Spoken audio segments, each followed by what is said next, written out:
Hello बच्चों, कैसे हो। मैं उम्मीद करता हूं कि आप लोग अपनी पढ़ाई अच्छे से कर रहे होंगे। अब हम शुरू करने जा रहे हैं न्यूटन्स लॉज ऑफ मोशन का नेक्स्ट पार्ट। पिछला पार्ट जो था वो इंट्रोडक्टरी पार्ट था। आपने कॉन्सेप्ट समझा, न्यूटोनियन मैकेनिक्स के बारे में समझा, आइंस्टीन्स थ्योरी ऑफ रिलेटिविटी के बारे में समझा, न्यूटन्स के फर्स्ट, सेकंड और थर्ड लॉ हम लोगों ने डिस्कस किए थे, मोमेंटम के बारे में बात की थी, law of conservation of momentum की बात की थी, इम्पल्स क्या था, change in momentum in a very small period of time, उसके बारे में बात की थी। ब्रॉडली कॉन्टेक्स्ट सेटिंग मॉड्यूल था, चैप्टर था, पार्ट था। अब हम शुरू करने जा रहे हैं नेक्स्ट वन। इम्पल्स के कुछ क्वेश्चंस लगाते हैं, numerical questions. Free body diagram समझते हैं क्या होता है, और जो अपने majority of the contact forces थे, जैसे टेंशन हो गया, फ्रिक्शन हो गया, नॉर्मल हो गया, इनको आप फ्री बॉडी डायग्राम के फॉर्म में कैसे रिप्रेजेंट करेंगे, आज के चैप्टर में हम वही पार्ट कवर करने वाले हैं। तो इम्पल्स जो हम लोगों ने लास्ट टाइम डिस्कस किया था, उसका एक क्वेश्चन करता है। जैसे मान लीजिए यहाँ पे एक आपसे कह दीजिए कि एक वॉल है और एक कार है जो कि ट्रेवल कर रही है इस डायरेक्शन में। टॉय कार है, ये 5 मीटर पर सेकंड की स्पीड से इस डायरेक्शन में ट्रेवल कर रही है। वेट जो है वो इस टॉय कार का 1 kg पकड़ लीजिए। इट गोज, ये यहां जाती है, इस वॉल को हिट करती है, और वॉल को हिट करके फिर ये इस तरफ 2 मीटर पर सेकंड की स्पीड से मूव करने लगती है। ठीक है, आपसे पूछ दिया जाए कि what was the impulse created in the interaction, ये जब हिट की और बाहर गई, दूसरे डायरेक्शन में मूव करने लगी, तो कितना इंपल्स जनरेट हुआ, कॉज्ड हुआ। और दूसरा क्वेश्चन ये भी पूछा जा सकता है कि what was the force exerted on the car, इस इंटरेक्शन से, या ये जो कोलिजन हुआ था, इस कोलिजन की वजह से क्या फोर्स जनरेट हुआ इस पूरे प्रोसेस में। ठीक है, तो आपसे इंपल्स और फोर्स जनरेटेड दोनों चीजें पूछी गई हैं। ठीक है, तो इंपल्स आपको याद होगा क्या है। इंपल्स क्या था, चेंज ऑफ मोमेंटम। इंपल्स यही था ना, चेंज ऑफ मोमेंटम। हमने ये कहा था, या P final minus P initial. इसको हमने वैसे भी कैलकुलेट किया था, मतलब आप जब न्यूटन्स का सेकंड लॉ पढ़ते थे तो उसमें था ना कि force is equal to rate of change of momentum. तो जो चेंज ऑफ मोमेंटम था वो फोर्स इनटू डेल्टा टी था। ठीक है, मान लीजिए ये कोलिजन होने में इनको 2 सेकंड का टाइम लगा था, ये मिस हो गया था मेरे से टाइम देने की बात, तभी आप फोर्स यहाँ पे कैलकुलेट कर पाएंगे। तो ये जो छोटे टाइम फ्रेम में, एकदम छोटे टाइम फ्रेम में जो मोमेंटम चेंज हो रहा है, यही इंपल्स था। तो इस केस में आपका इंपल्स क्या रहेगा, आपका फाइनल मोमेंटम, मान लीजिए मास इसका दिया हुआ है 1 kg, मास इनटू वेलोसिटी होता है, और वेलोसिटी इसकी पॉजिटिव आई डायरेक्शन में है, वेलोसिटी आई डायरेक्शन में है, तो 2, ठीक है, किलोग्राम मीटर पर सेकंड, माइनस इनिशियल ये था, इस तरफ आ रहा था 1 kg, और वेलोसिटी क्या थी, माइनस डायरेक्शन में थी, माइनस आई डायरेक्शन में थी ना, इस डायरेक्शन में -5i था, तो -5i, ये मैं आई ऐसे ले रहा हूं, तो ये 2 + 5 हो जाएगा, is equal to 7 kilogram metre per second. और यही इंपल्स कॉज हुआ था सिस्टम में। यहाँ पे डायरेक्शन का खेल इंपॉर्टेंट है दोस्तों। अगर पॉजिटिव डायरेक्शन में है तो हमने +2i लिया है, जब ये कोलिजन के बाद इस तरफ मूव करता है, और नेगेटिव, जब इस तरफ ये नेगेटिव साइड पे मूव कर रहा था तो उसकी वेलोसिटी हमने माइनस ली थी। तो 7 किलोग्राम मीटर पर सेकंड का इंपल्स कॉज हुआ है इस इंटरेक्शन में, ये इस कोलिजन में। ये समझ में आया, यहां तक हम क्लियर हैं।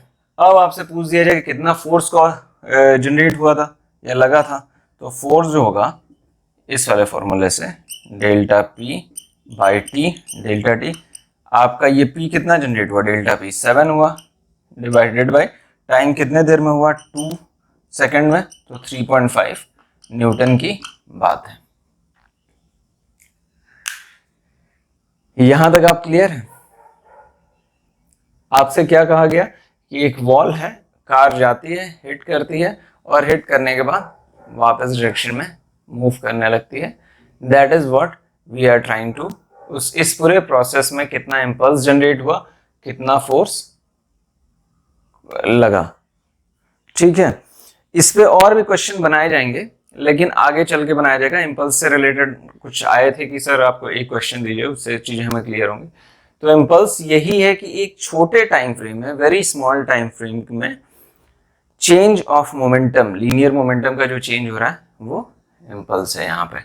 यहां तक अगर हम क्लियर हैं तो अब हम बात को आगे बढ़ाते हैं और चलते हैं फ्री बॉडी डायग्राम के कॉन्सेप्ट पे।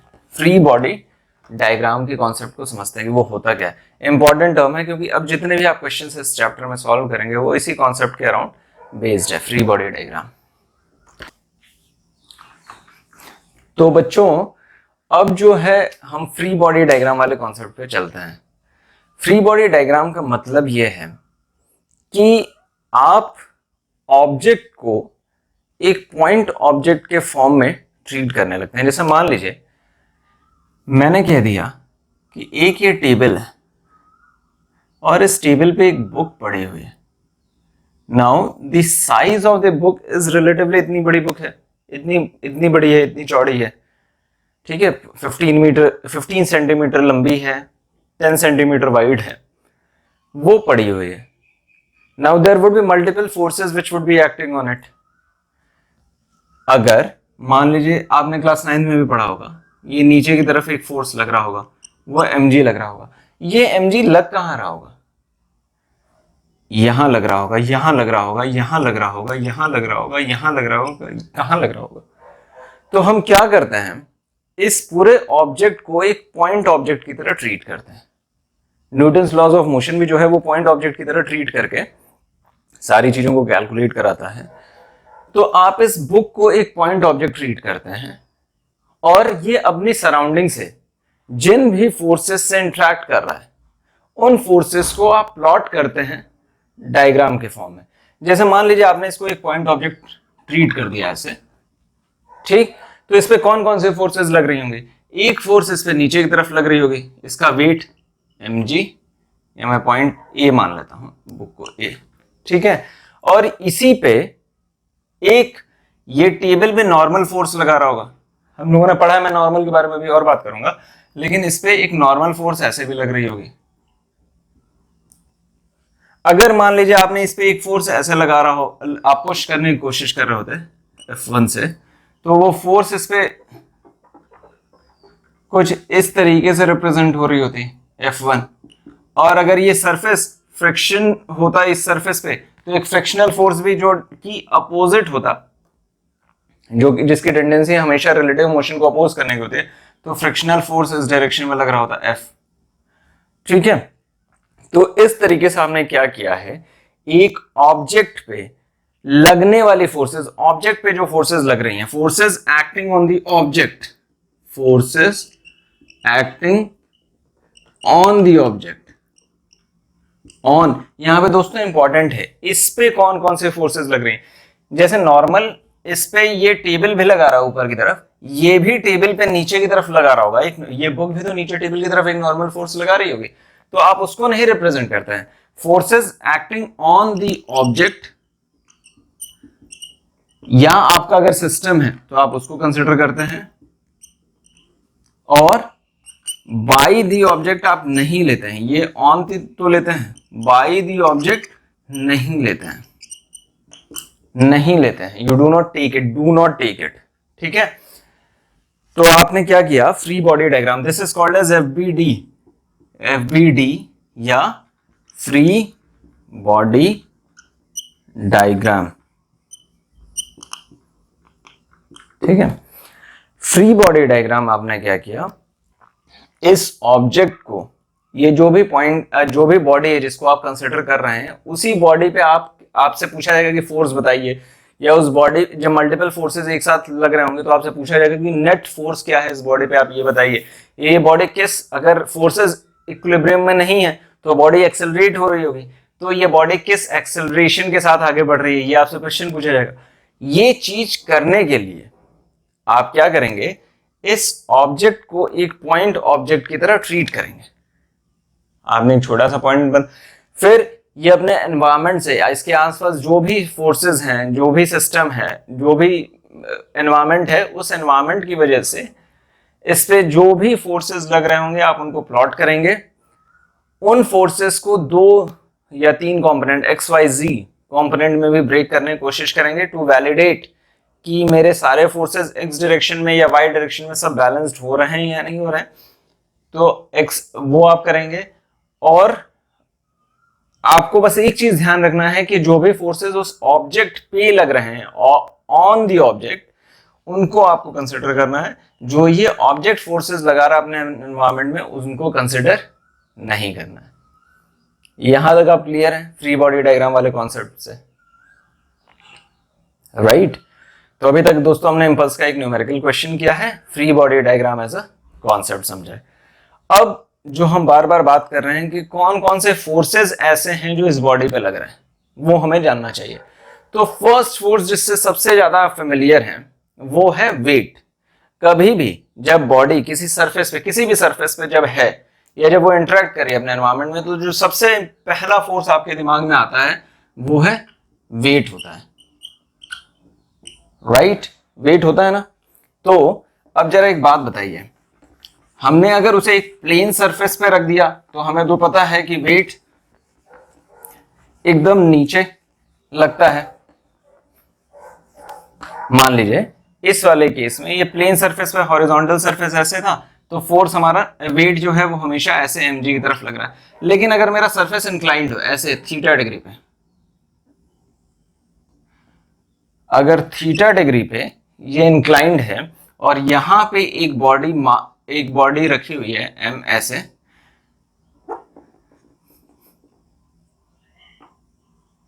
उस केस में आप क्या करेंगे? तो पिछले वाले चैप्टर में आपने पढ़ा होगा, देखिए जो mg है वो तो सीधे ऐसे नीचे की तरफ लग रहा है, राइट? अब आप क्या करेंगे, ये जो आपका सरफेस है जिसको आप कंसिडर कर रहे हैं, ये वाला सरफेस, ये जो प्लेन है, अब आप अपने सारे फोर्सेस को इस प्लेन के अलोंग लगाएंगे। तो आप इसका एक कंपोनेंट निकालेंगे which is perpendicular to this, ये थीटा होगा, और एक कंपोनेंट निकालेंगे which is parallel to this plane. ठीक, समझिए ये थीटा क्यों होगा, ये 90 है, ये थीटा क्यों होगा ये मैं बताऊं? पहले मैं इसे बता देता हूं कि ये पैरेलली ये mg के 2 कंपोनेंट निकलेंगे। पहला कंपोनेंट तो इस तरफ नीचे की तरफ mg cos थीटा हो जाएगा। क्यों cos थीटा हो जाएगा? क्योंकि ये थीटा हो जाता है। तो ये mg अगर इस तरफ था, इस तरफ नीचे, तो वेक्टर्स में आपने पढ़ा है कि उसके अलोंग लगने वाला जो फोर्स होगा वो mg cos थीटा होगा, और इस तरफ mg sin थीटा होगा। ये आप क्यों कर रहे हैं? आप mg वेट के 2 कंपोनेंट इसलिए कर रहे हैं क्योंकि अब आपका जो एक्सिस है वो एक्सिस ये हो जाएगा, ये एक्सिस हो जाएगा, और इस एक्सिस पे मान लीजिए फोर्स एक फ्रिक्शनल फोर्सेस डायरेक्शन में लग रही है। नॉर्मल अगर लग रही होगी तो इस तरीके से लग रही होगी, तो आप फोर्सेस को इस एक्सिस के अलोंग अब बैलेंस करने की कोशिश करेंगे। लेकिन मैं अब आता हूं इस वाले पॉइंट पे कि ये mg cos थीटा क्यों होगा और mg sin थीटा क्यों होगा।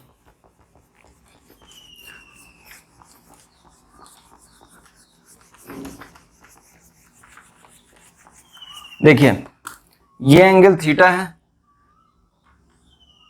ये एंगल थीटा है, ये वाला एंगल क्या होगा? ये 90 था, तो ये एंगल 90 माइनस थीटा हो जाएगा। तो ये एंगल वर्टिकली अपोजिट है तो 90 माइनस थीटा हो जाएगा। और इस पे आप अगर परपेंडिकुलर बनाते हैं, मान लीजिए ये 90 माइनस थीटा ये एंगल है, और इस पे आप अगर परपेंडिकुलर बनाते हैं ये 90, तो ये एंगल नेचुरली 90 माइनस थीटा, 90 आप जोड़ेंगे तो ये एंगल भी थीटा निकल के आ जाएगा, इसीलिए एंगल थीटा होता है। तो अगर mg इस डायरेक्शन में लग रहा था तो परपेंडिकुलर लगने वाला ये वाला जो फोर्स है ये हो जाता है mg cos थीटा, क्योंकि ये थीटा है ये, तो mg cos थीटा, और इसके पैरेलल लगने वाला ऐसे जो फोर्स हो जाता है वो हो जाता है mg साइन थीटा। ये आपने mg के दो कंपोनेंट क्यों किए हैं? क्योंकि जो एक्सेस पहले आपकी इस तरीके से थी, इस तरीके से जिसे आप एक्सेस मान रहे थे, अब वो एक्सेस आपकी ऐसे हो गई है, ये एक्सेस हो गई ये। तो इस एक्सिस पे लगने वाले x कंपोनेंट के फोर्सेस विच इज आपने mg को ब्रेक किया mg cos थीटा, और पैरेलल पीछे की तरफ y x और y में आपने ब्रेक किया है, तो y नेगेटिव y साइड पे ये लग रहा है और नेगेटिव x साइड पे ये लग रहा है। और फिर आप सारे फोर्सेस को कैलकुलेट करते हैं, इस बॉडी पे दिखाते हैं एफबीडी के फॉर्म में, और आप बैलेंस करते हैं फोर्सेस को, ये चेक करने के लिए कि वो इक्विलिब्रियम में है या नहीं है। अगर इक्विलिब्रियम में नहीं होता है तो आप उसका एक्सेलरेशन भी कैलकुलेट करते हैं। लेकिन फर्स्ट चीज आपको क्लियर हुई दोस्तों? पहली चीज, सबसे पहली चीज ये थी वेट की, जिसे हम सिर्फ बात कर रहे हैं कि अगर एक इंक्लाइंड स्लोप पे एक बॉडी मास m की पड़ी हुई है तो mg तो वर्टिकली नीचे लग रहा है, लेकिन आपका जो एक्सेस है जिसपे आपको इन फोर्सेस को बैलेंस करना है, वो एक्सेस तो ये है, ये वाला एक्सेस है ये। तो इस एक्सिस के अलोंग परपेंडिकुलर और पैरेलल लगने वाले फोर्सेस आपने mg के दो कंपोनेंट किए, mg cos थीटा किया, mg sin थीटा किया, और फिर आपको आगे चल के क्वेश्चंस को सॉल्व करेंगे। तो अभी तो मैंने सिर्फ वेट एज अ कॉन्सेप्ट की बात की है और इसके दो कंपोनेंट कैलकुलेट करना डिस्कस किया। जब हम न्यूमेरिकल सॉल्व करेंगे तो ये चीज और आपको क्लियर होती जाएगी। यहां तक क्लियर है? ठीक है, अब चलते हैं हम दूसरे कॉन्टैक्ट फोर्स पे, और जो दूसरा कॉन्टैक्ट फोर्स था वो था नॉर्मल। याद आ रहा है? हम लोगों ने जो पिछले चैप्टर में हमारे जो इंपॉर्टेंट फोर्सेस हैं जिन पर डिस्कशन करना है, वो है दूसरा इंपॉर्टेंट फोर्स है, वो है नॉर्मल फोर्स।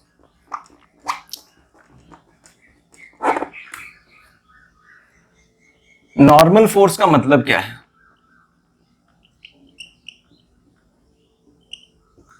जब दो बॉडीज आपस में इंटरेक्ट कर रही होती हैं, आपस में जब इंटरेक्ट कर रही होती हैं, जैसे मान लीजिए ये एक टेबल है, इस टेबल पे ये एक बॉडी रखी हुई है, तो दोनों एक दूसरे को पुश कर रही हैं या पुल कर रही हैं, ठीक।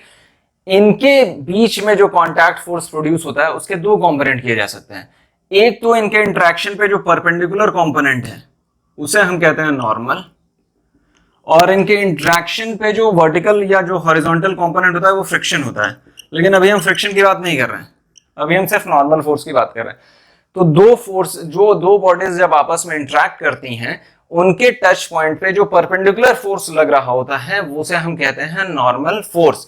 मतलब ये वाली बुक इस टेबल पे एक नीचे की तरफ नॉर्मल फोर्स लगा रही होगी, और यही body, every action has an equal and opposite reaction, ये टेबल इसके ऊपर एक नॉर्मल फोर्स लगा रहा है, ऊपर की तरफ नॉर्मल, ठीक है। लेकिन अगर आपको बुक का फ्री बॉडी डायग्राम बनाना है, किसका बनाना है? बुक का फ्री बॉडी डायग्राम बनाना है, तो ये बुक है, ठीक, इसका मास m है मान लीजिए। तो forces acting on the book, book पे कौन कौन से फोर्सेस लग रही हैं? नॉर्मल ऊपर की तरफ, और इसका वेट नीचे की तरफ लग रहा है mg।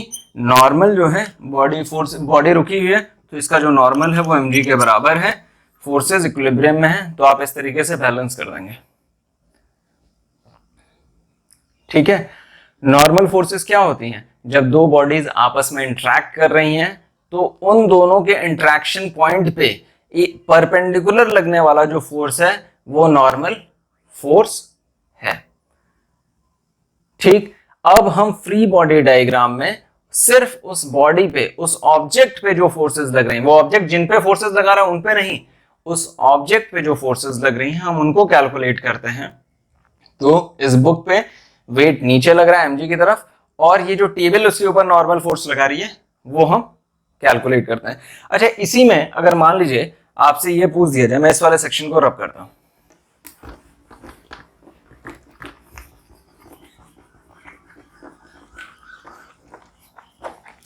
आपसे पूछ दिया जाए कि एक बुक नहीं दो बुक है, इस टेबल पे यहां पे एक बुक बड़े m और इसके ऊपर एक छोटी बुक है m वेट की, और ये टेबल है ऐसे।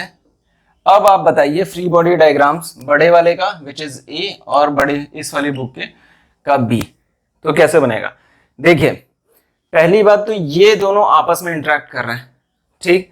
तो ये वाली बुक नीचे एक N1 फोर्स लगाएगी, नॉर्मल फोर्स लगाएगी, और ये वाली बुक एक इक्विवेलेंट अपोजिट फोर्स N1 ही लगाएगी ऊपर की तरफ।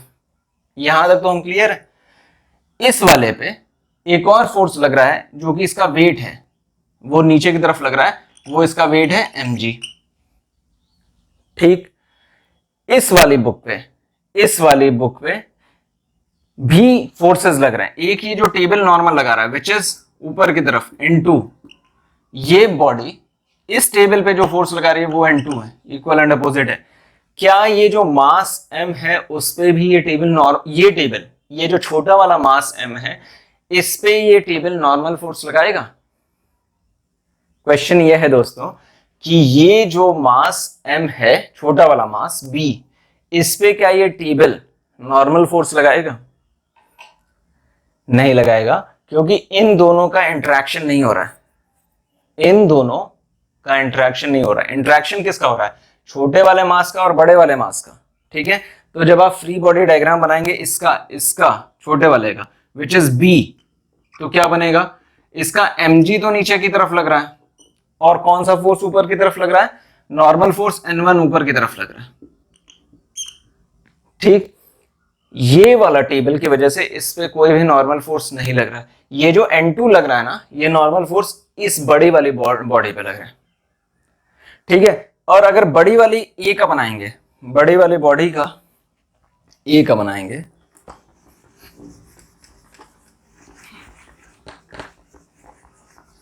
तो कैसे बनाएंगे? A पे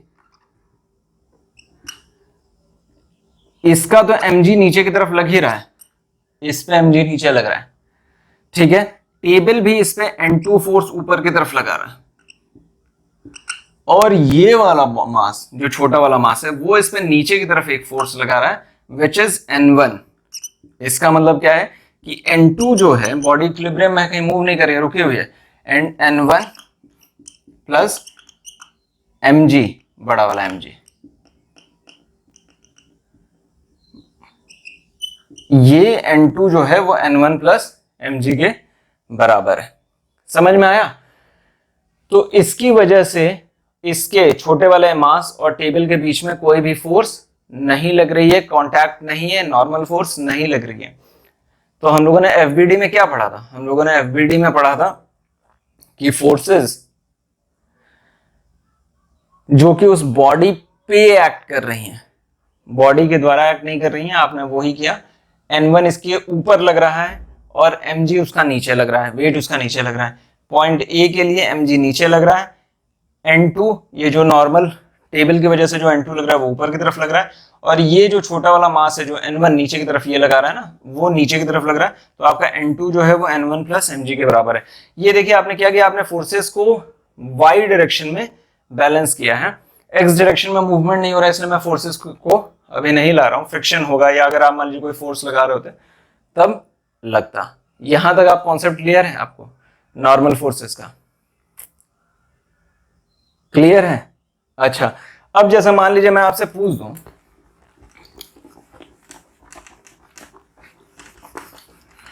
कि ये एक वॉल है, ऐसे,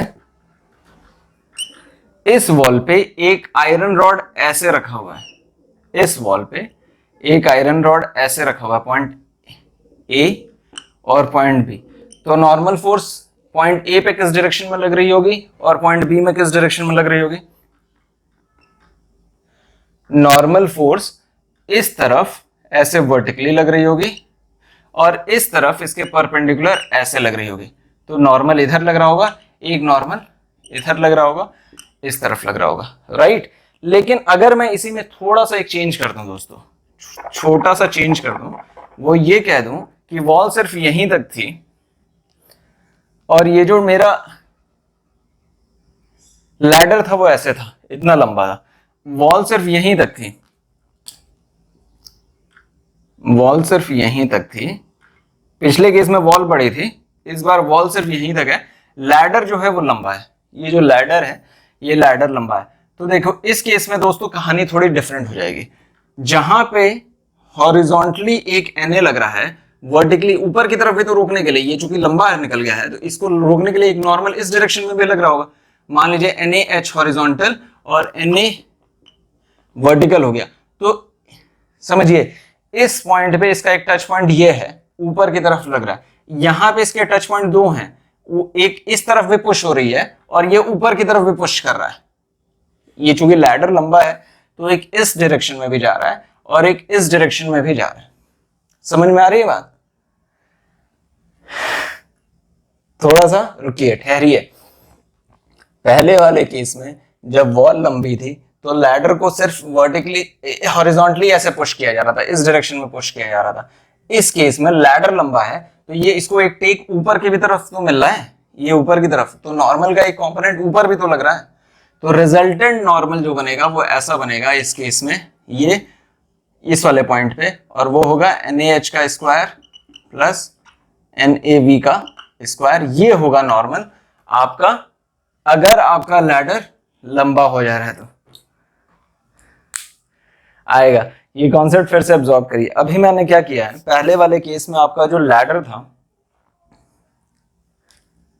ऐसा था, वॉल ऐसी थी, लैडर ऐसा था, तो यहां पे एक ही तरफ फोर्स लग रही थी, वो इस तरफ लग रही थी, ठीक है।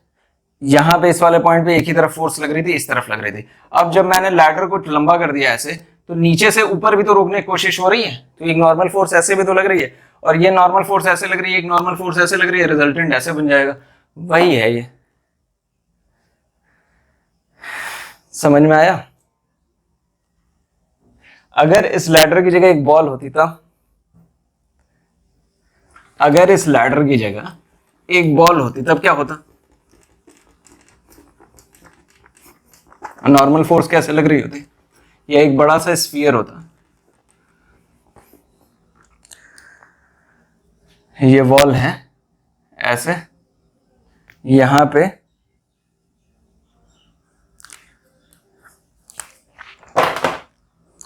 ये एक बड़ा सा स्फीयर है ऐसे। उस केस में क्या होता? उस केस में होता ये स्फीयर का एक टच पॉइंट होता तो नॉर्मल एक NB ऐसे लग रहा होता, और एक यहां पे टच पॉइंट होता तो Na इस डायरेक्शन में, दो टच पॉइंट्स पे दो नॉर्मल्स लग रहे होते ऐसे, ठीक है। अगर मैं इसी वॉल को थोड़ा सा कर्व कर दूं दोस्तों ऐसे कर दूं और ये ऐसे टच होके आ रहा है, उस केस में क्या होता? ये जो वॉल है ऐसे कर्व कर देते, तो देखो एक तो इस डायरेक्शन में लग रहा है, एक इस डायरेक्शन में भी लग रहा होगा क्योंकि नीचे से ऊपर की तरफ है। Na हॉरिजॉन्टल है, NaV वर्टिकल है, और इस तरीके से नेट रिजल्टेंट हमारा रिजल्टेंट इधर बन जाता। उस केस में नॉर्मल इस तरीके से लग रहा होता है, ऐसे ऐसे लग रहा होता है, ठीक है, क्योंकि हमने इस सरफेस को कर्व कर दिया है। तो नॉर्मल फोर्स पे, नॉर्मल फोर्स का एक चीज हम लोगों को समझ में आया कि वो किस तरीके से अपने सरफेस से इंटरेक्ट कर रहा है। उसके दो कंपोनेंट हो सकते हैं, एक हॉरिजॉन्टल कंपोनेंट हो सकता है, एक वर्टिकल कंपोनेंट हो सकता है, जो हमने अभी देखा। और उस बॉडी पे लगने वाले जो भी नॉर्मल फोर्सेस हैं आप उनको कैलकुलेट करके और अपना FVD बनाएंगे। यहां तक क्लियर है? Are we clear till now here? यहां तक। अब चलते हैं, अभी तक हम लोगों ने वेट पढ़ा, अभी तक हम लोगों ने नॉर्मल फोर्स के बारे में पढ़ा। तीसरा फोर्स जो अपना इंपॉर्टेंट फोर्स है वो है tension. Majority of the questions में टेंशन एज अ फोर्स निकालने को मिलता है, पुली जैसे जितने भी प्रॉब्लम्स रहती हैं उनमें करने को रहता है। अच्छा दोस्तों एक चीज और भी पूछ, चलिए नॉर्मल पे टेंशन से चलने से पहले एक चीज और बताइए,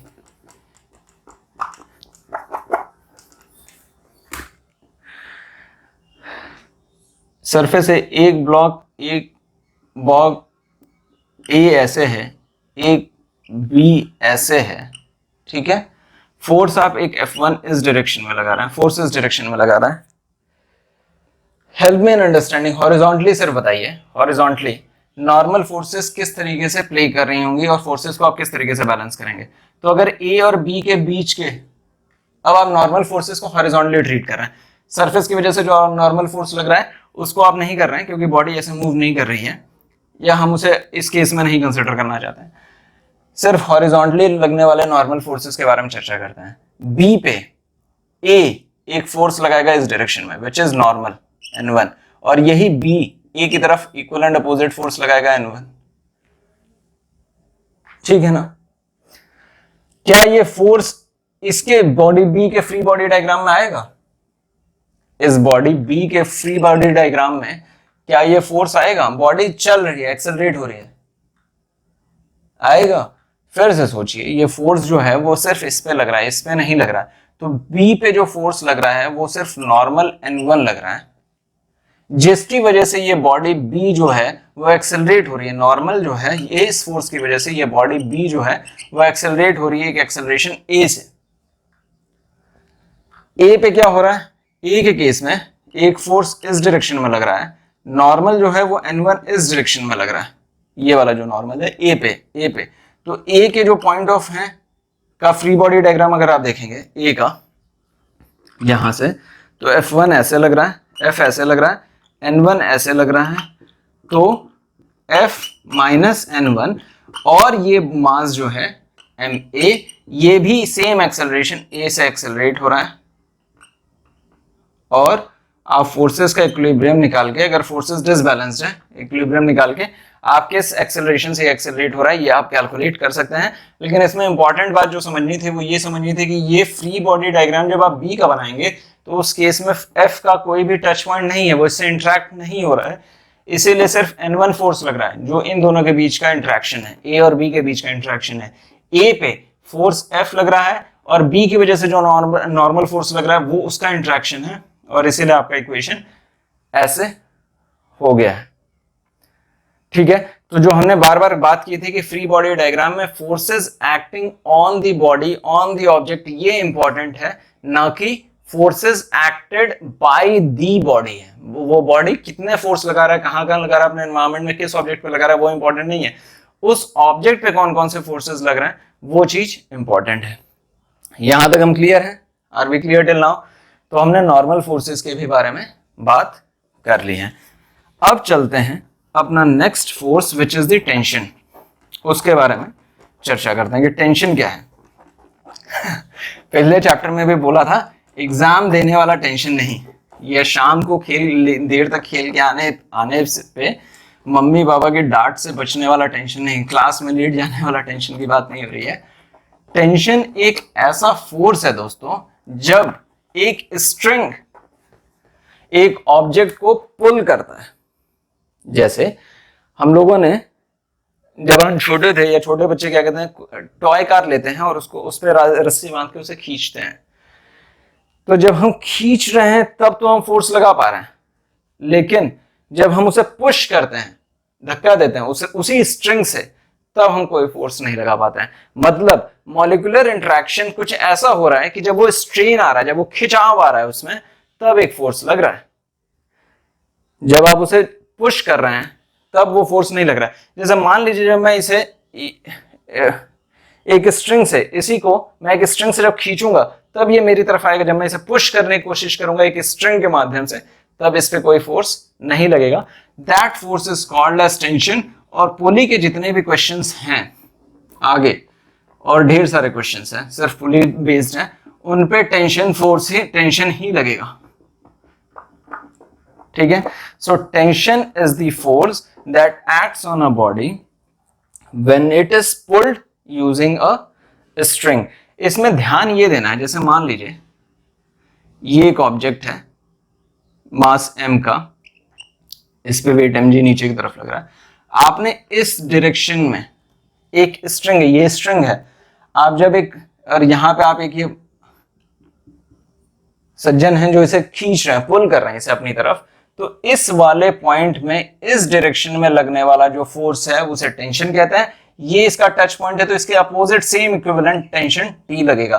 तो जितने भी टच पॉइंट्स हैं उन टच पॉइंट्स के अपोजिट लगने वाला जो फोर्स है वो हम टेंशन T बोलते हैं। यहां तक क्लियर है दोस्तों? खींचिए, स्ट्रिंग अपनी तरफ रहे हैं, इस एरो से आप कंफ्यूज मत होइएगा, ये स्ट्रिंग अपनी तरफ खींच रहे हैं, तो इनके ये टच पॉइंट से ये वाला जो पॉइंट है इस तरफ टेंशन इस तरफ लगेगा, क्योंकि स्ट्रिंग कॉमन है तो एक टेंशन इस वाले पॉइंट से इस डायरेक्शन में लगेगा। समझ में आया? जैसे मान लीजिए ये एक पुली है और मासलेस पुली है, इस पे एक वेट m जो है एरो की वजह से, ये एक वेट m जो है हैंग कर रहा है।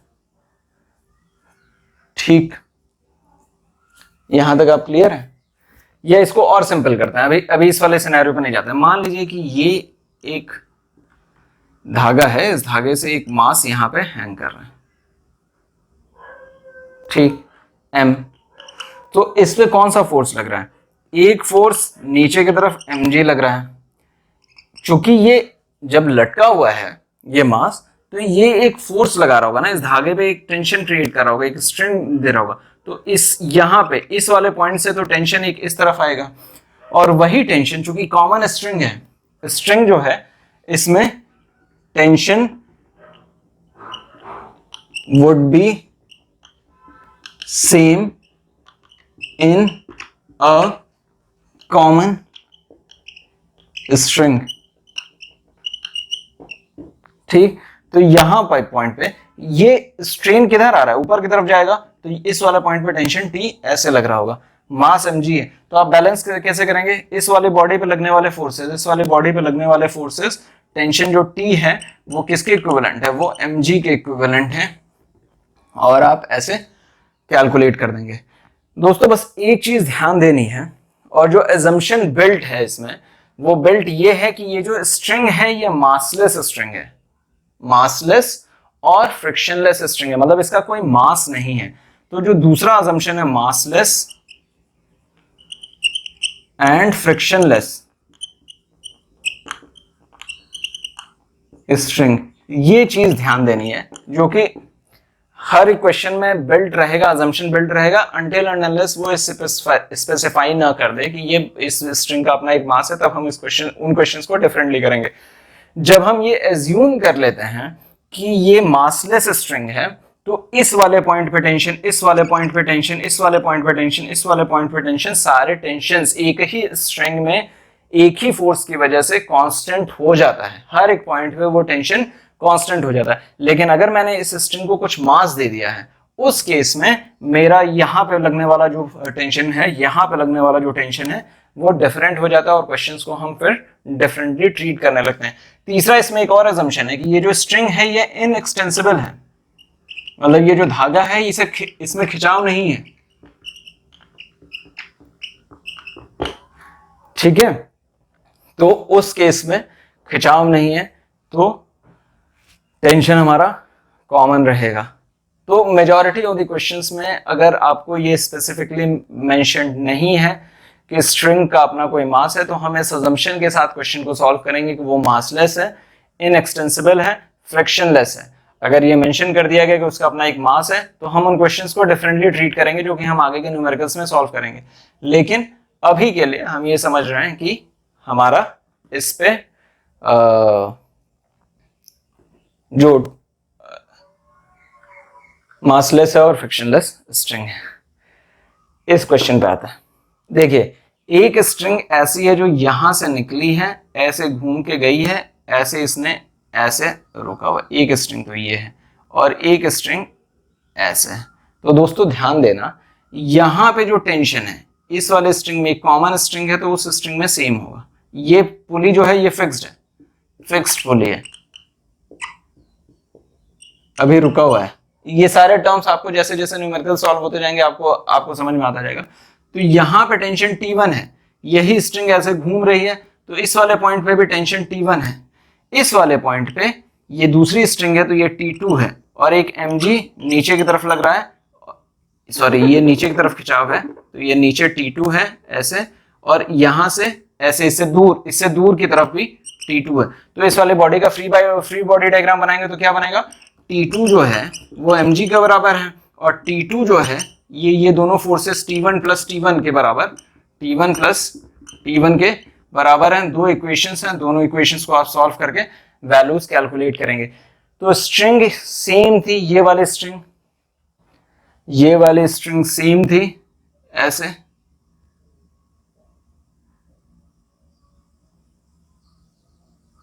ठीक। तो ये T1 है, कॉमन टेंशन है, और इस वाले पॉइंट से ये दूर जा रही है, दूसरी स्ट्रिंग है, तो ये T2 इस डायरेक्शन में, वही वाला स्ट्रिंग कॉमन है, तो T2 यहाँ पे इस वाले पॉइंट से खिंचाव जो होगा वो इस तरफ है, mg नीचे की तरफ है, आप mg को बैलेंस कर दे रहे हैं, ठीक है। तो अभी तक ये जो 3 मेजर फोर्सेस हम लोगों ने समझे वो ये थे। चौथा एक फोर्स है फ्रिक्शन। हालांकि शुरू के क्वेश्चन में हमारा फ्रिक्शन का रोल नहीं आने वाला है, लेकिन एक फोर्स फ्रिक्शन है जिसकी टेंडेंसी हमेशा क्या कहते हैं, रिलेटिव मोशन को अपोज करने की होती है। फ्रिक्शन की जो टेंडेंसी है वो हमेशा रिलेटिव मोशन को अपोज करने की होती है। तो क्वेश्चंस में आपको मेजॉरिटी ऑफ द टाइम ये मेंशन रहेगा कि ये फ्रिक्शनलेस सरफेस है या नॉर्मल सरफेस है। मतलब नॉर्मल सरफेस का मतलब ये कि उसमें फ्रिक्शन लग रहा है या नहीं। तो मान लीजिए क्वेश्चन में आपको ये कह दिया गया कि एक टेबल पे बुक रखी हुई है, ठीक, इस पे एक फोर्स F लग रहा है इस डायरेक्शन में, और ये जो सरफेस है ये फ्रिक्शनलेस सरफेस है, फ्रिक्शनलेस सरफेस है। तो फ्रिक्शन क्या होता है, इंटरमॉलिक्यूलर इंटरेक्शन होता है एटॉमिक लेवल पे, और भी मॉलिक्यूल लेवल पे इंटरमॉलिक्यूलर फोर्सेस आपस में काम करते हैं, तो हम उसमें नहीं जाते हैं। लेकिन हम ये जानते हैं कि जब भी आप किसी एक इसके ऊपर मैं इसको जब इस तरीके से पुश करने की कोशिश करूंगा तो मेरा हाथ, चूंकि एक रफ सरफेस है और ये भी एक रफ सरफेस है ग्रैनुलर लेवल पे, एकदम छोटे लेवल पे, तो ये दोनों फोर्सेस आपस में, इसका एक नेचुरल टेंडेंसी होगा कुछ रोकने की। मैं एक बेसिक लेवल का फोर्स लगाऊंगा तो ये नहीं बढ़ेगा, और थोड़ा सा बढ़ाऊंगा तो नहीं बढ़ेगा, लेकिन after a period of time ये बढ़ना शुरू हो जाएगा। तो फ्रिक्शनल फोर्स की जो टेंडेंसी होती है वो हमेशा रिलेटिव मोशन को अपोज करने की होती है। तो ये फ्रिक्शनलेस सरफेस है तो कोई भी फ्रिक्शन नहीं है। लेकिन अगर मैंने कह दिया कि ये नॉर्मल सरफेस है, यहां पे मैंने अगर कह दिया कि ये नॉर्मल सरफेस है, तो अगर फोर्स इस डायरेक्शन में लग रही है तो इन दोनों सरफेस के बीच में एक फ्रिक्शनल फोर्स लगेगा F, और इसके भी वैल्यूज कैलकुलेट करने का कई मेथड है जो कि आगे चलेंगे। अभी के लिए नहीं करेंगे क्योंकि कुछ क्वेश्चंस हम बिना फ्रिक्शनलेस सरफेसेस के सॉल्व करने वाले हैं। तो ये जो फ्रिक्शनल फोर्स लग रहा है वो इसको इस डायरेक्शन में अपोज करने की कोशिश करता है, और मान लीजिए इसका मास mg नीचे की तरफ लग रहा है, नॉर्मल फोर्स ऊपर n की तरफ लग रहा है, ये नॉर्मल फोर्स। तो इसके इक्वेशन को, फोर्सेस को हम कैसे इक्विलिब्रियम में बैलेंस करेंगे, हम ये चेक करेंगे कि क्या फोर्सेस x डायरेक्शन में नॉर्मल माइनस mg, क्या ये जीरो है। अगर जीरो है तभी तो बॉडी नीचे ऊपर नहीं हो रही है, वर्टिकली, ये y है, सॉरी ये y डायरेक्शन की बात है, ये बॉडी ऊपर नीचे नहीं हो रही है, वर्टिकली मूव नहीं कर रही है, तो ये बॉडी वर्टिकल इक्विलिब्रियम में तो है। अगर मेरे इस फोर्स के बाद फोर्स जो कि पॉजिटिव साइड पे है माइनस ये जो फ्रिक्शनल फोर्स है, ये अगर इसकी वैल्यू नॉन जीरो है मतलब ये हॉरिजॉन्टल इक्विलिब्रियम में बॉडी नहीं है, and this would be equivalent to mass of the body into the acceleration which is there in the which would get generated in the body। अगर मेरा force unbalanced है Newton's first law of motion की वजह से, तो इस body में एक एक्सेलरेशन प्रोड्यूस हो रहा होगा, वो होगा मास इनटू एक्सेलरेशन का हॉरिजॉन्टली। तो देखिए मैंने एक टर्म इंट्रोड्यूस किया अभी दोस्तों कुछ ही देर पहले, वो है इक्विलिब्रियम का। तो आप जो भी क्वेश्चन अब आगे सॉल्व करेंगे उनमें आप फोर्सेस के एक्स एंड वाई कंपोनेंट निकालेंगे उस बॉडी पे लगने वाले। अगर वो नेट फोर्स जीरो है एक्स कंपोनेंट वाले फोर्सेस तो हॉरिजॉन्टल इक्विलिब्रियम में होगा, वाई साइड वाले फोर्सेस अगर नेट फोर्स जीरो होंगे तो वो वर्टिकल इक्विलिब्रियम में होगा। दोनों जीरो हैं तो बॉडी नेट इक्विलिब्रियम में है और बॉडी एक्सेलरेट नहीं हो रही है।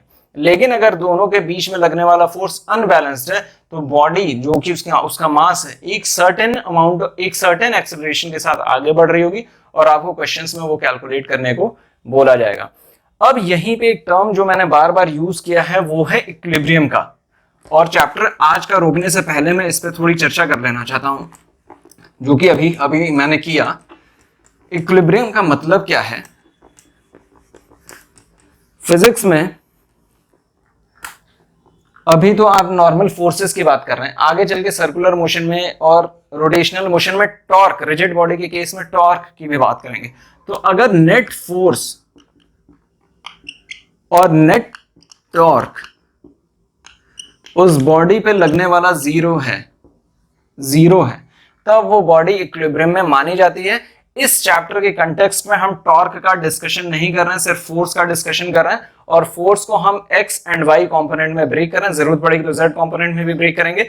और फिर हम देखेंगे net forces using the free body diagram. अगर उस बॉडी पे नेट फोर्सेस बैलेंस कर रहे हैं, एक दूसरे को जीरो हो रहा है, तो बॉडी एक्सेलरेट नहीं कर रही है। अगर अनबैलेंस्ड फोर्सेस हैं तो आपसे क्वेश्चन में पूछ दिया जाएगा किस एक्सेलरेशन के साथ बॉडी मूव कर रही है। यही आपके क्वेश्चंस रहेंगे जिन्हें आप सॉल्व करेंगे। एक और लास्ट कॉन्सेप्ट है इक्विलिब्रियम का, वो है लामीज थ्योरम। लामीज थ्योरम क्या कहता है